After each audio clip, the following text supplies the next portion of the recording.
और ये आ गए गौरी स्टूडियो दौलतपुर, उनकी तरफ से 51 रुपए का पुरस्कार।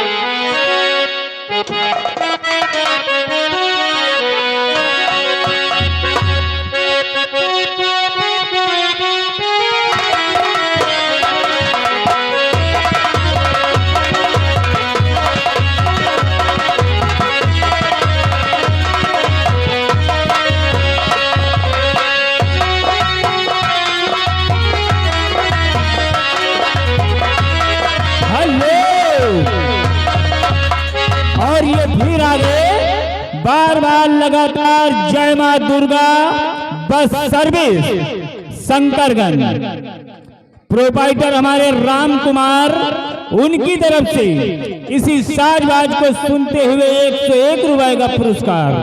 और भैया, और जो ये कुर्सी लगाए हुए हैं भैया, ये कुर्सी भैया खाली कर दे, क्योंकि आपके पीछे भी बैठे हुए हैं, उनको दिखाई नहीं दे रहा है। तो भैया घर मालिक जी एक पल्ली की व्यवस्था कर दीजिए और यहाँ बिछवा दीजिए, तो कम से कम जो जनता है वो बैठ सके।